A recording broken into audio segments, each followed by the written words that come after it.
사람은 뛰어납니다. 사람은 대단히 탁월합니다. 하지만 사람은 이해할 만한 능력이 없습니다. 사람들이 설교를 듣지 않는 것은 이해되지 않기 때문입니다. 사람들이 설교를 듣지 못하는 것은 은혜가 없기 때문입니다.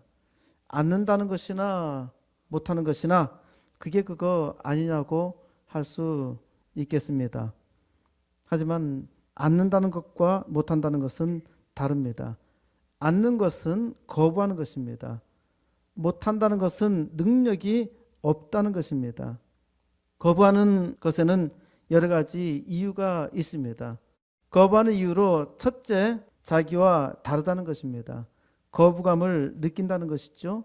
사람들은 자기 뇌에 저장되어 있는 정보와 다르면 거부합니다.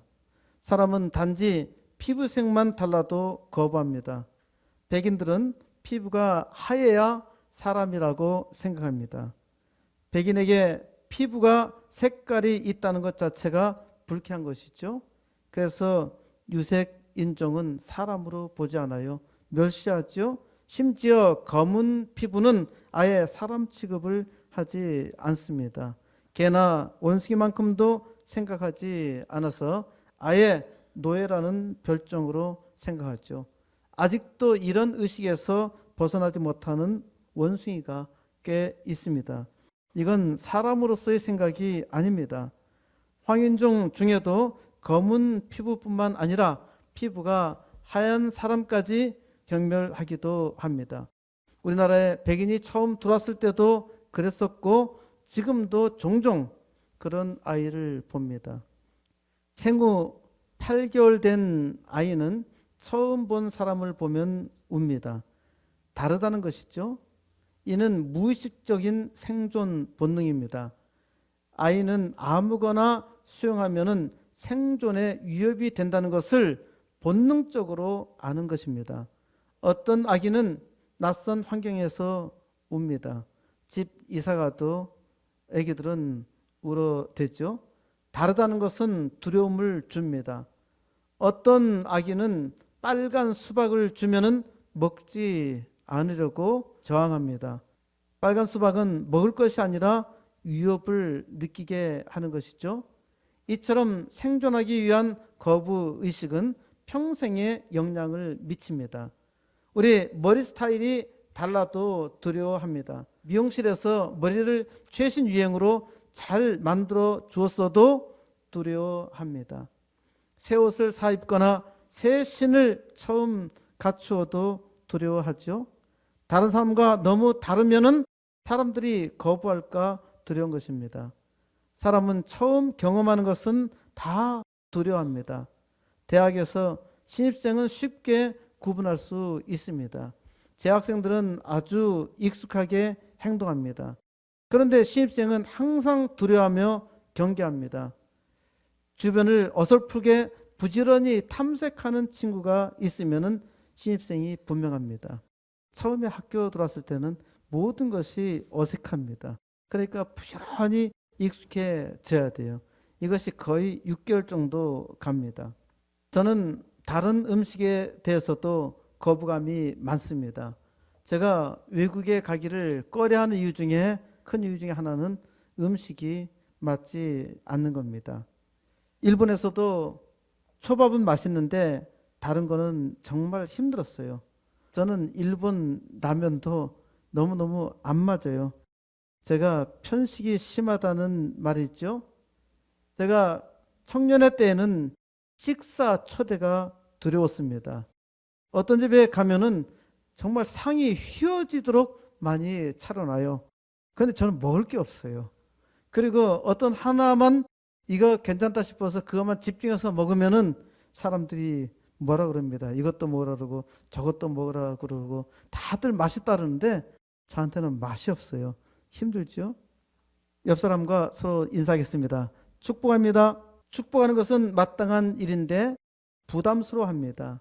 인사하는 것을 불편해합니다. 왜? 다르다는 것입니다. 대부분 사람들은 다른 환경에 잘 적응하지 못합니다. 자리를 바꾸라는 것만으로도 불편합니다. 교회에서도 옆에 앉은 사람을 경계합니다. 교회 잘 다니는 사람이라도 다른 교회 처음 가면은 친근감보다는 두려움이 큽니다. 교회 처음 나와서 앞에 나와 소개하는 것을 무서워하는 사람이 있습니다. 그래서 친구한테 아예 얘기합니다. 나 너네 교회 가겠는데 소개하면은 다음에 절대 안 가. 이렇게 얘기하는 친구가 있습니다. 그래서 다른 자리에 앉으라고 해도요, 그 자리에 익숙하지 않아가지고 힘들어하는 경우도 허다하게 많습니다. 물건을 사거나 커피숍에 가도 자기의 생각과 다르면 피합니다. 지금까지 소개한 거부는 충분히 바꿀 수 있죠. 어느 것이든 익숙해지면은 곧 습관이 되고 습관이 되면 자연스러워집니다. 바꾸기 어려운 거부가 있습니다. 뭘까요? 생각을 바꾸기 어렵죠. 생각입니다. 생각이 다르면 거부합니다. 사람들이 서로 싸우는 것은 생각이 다르기 때문입니다. 옳은 일 때문에 싸우는 것은 별로 없습니다. 서로 옳다고 말하지만 옳은 사람은 없어요. 사람은 자기가 옳다고 생각할 뿐입니다. 옳든지 그러든지 서로 생각이 같으면은 싸울 일이 없어요. 그렇죠? 남녀 간의 싸움은 본질적으로 다르기 때문에 일어납니다. 화성에서 온 남자, 금성에서 온 여자, 너무너무 다르다는 겁니다. 다르기 때문에 본질적으로 싸우게 되어 있어요. 남자의 생각과 여자의 생각은 다릅니다. 그래서 때로는 아주 단순한 것 때문에도 싸웁니다. 굉장한 문제 때문에 싸우는 일은 별로 없고요. 아주 사소한 것 때문에 싸운다고요. 서로 다르다는 것을 이해하면 싸움이 없어집니다. 그런데 상대방 생각이 내 생각과 달라. 이 생각을 내 생각으로 만들어 가려면은 힘들어요. 그게 싸우게 되는 것이죠. 왜 이해를 못 하느냐는 겁니다. 그런데 상대방도 똑같아요. 내가 말하는 것에 왜 이해를 못 하느냐는 거죠. 생각을 바꾸는 것은 대단히 어렵습니다. 생각이 바뀌면 세상이 바뀌어요.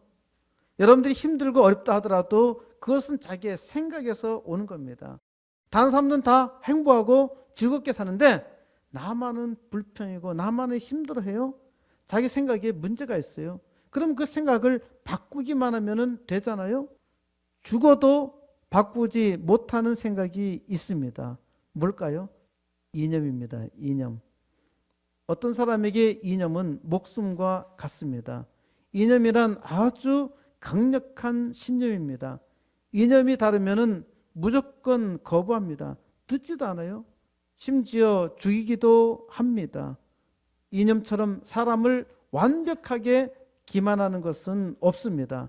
사람에게 이념을 주입하기만 하면은 바이러스처럼 무시무시한 전사가 됩니다. 이슬람이 서구권을 공격했을 때요, 터키, 옛날에는 오스만 투르크였습니다. 오스만 투르크를 정복하면서 거기에 있는 귀족의 자녀들을 훈련시켰어요. 기독교인 자녀들을 훈련시켰는데 이 애들을 얼마나 잘 훈련을 잘 시켜놔서 기독교 국가를 공격하는데 최선봉에서 싸웠다 아닙니까? 그런데 이러한 일들은 지금도 벌어지고 있습니다. 거부하는 두 번째 이유는 뇌에 아무 정보가 없는 것입니다. 사람은 처음 경험하는 것을 거부합니다. 제가 만든 건강식품 강장큐라, 이거 홍삼보다 훨씬 더 좋은데요. 이것을 소개하면은 거부합니다.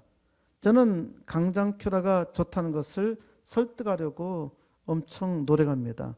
아무리 합리적인 증명을 한다더라도 받아들이지 않아요. 그런데 아이들은 모든 것을 다 받아들입니다. 감수성이 예민하다고 하지요. 그렇기 때문에 위험하다고 합니다. 어른들은 뇌에 정보가 없으면 절대 받아들이지 않습니다. 아이에게는 정보를 주입하기만 하면 돼요. 아이들은 교육시키기만 하면 교육시킨 대로 만들어집니다. 그런데 어른들은 설득해야 돼요. 그런데 이 설득하는 것이 정말 어렵단 말입니다. 물건을 파는 사람도 고객에게 설득을 해야만 물건을 팔 수가 있죠. 때로는 어디 가서 설득당한 일도 있죠. 옷가게 갔는데 옷을 입혀놓고 그거 참 잘 어울린다고 말합니다. 굉장히 잘 어울리네요. 어울린다는 말을 자꾸 들으니까 거울을 보니까 어울리는 것 같아. 안 어울린데도 요즘에 이게 유행이고 이거 당신의 체형 볼 때는 이 옷이 정말 잘 어울립니다. 그 얘기를 듣고 보니까 정말 그렇게 들려요. 그래서 그 옷을 그냥 지르죠. 지르고 집에 오면은 뭐지 그게 뭐야? 왜 그 옷을 샀어? 그 얘기를 듣자 쇼크에 빠지죠. 세계 4대 성인 중에서 예수님만 배척당합니다. 공자, 석가, 마호메트에 대해서는 별로 저항감이 없습니다. 이들에 대해서 영화를 만들어서 그래서 이들을 비난하거나 조롱하는 그런 것은 없어요. 그런데 예수님에 대해서만 노골적으로 공격하기도 하고 책을 쓰거나 영화를 써서 그리고 책이나 영화로 만들었을 때도요. 이게 돈이 돼요. 예수님을 비난하거나 조롱하면은 돈이 돼요. 사람들은 예수의 이름을 싫어합니다. 예수의 이름을 싫어하는 것은 사람의 본성입니다. 공자, 석가, 마호메트는 좋아하는데 예수를 싫어한다고요. 왜 예수를 싫어할까요? 다르다는 겁니다. 예수는 사람인데 동시에 사람이 아니기 때문입니다. 저는 예수를 믿기 전에 예수가 실존 인물인지 의심스러워했습니다. 아주 오래전에 지금부터 30년도 더 됐습니다. 아주 오래전에 연세대에 다니던 제자에게 이와 똑같은 질문을 받은 적이 있습니다. 저한테 묻습니다.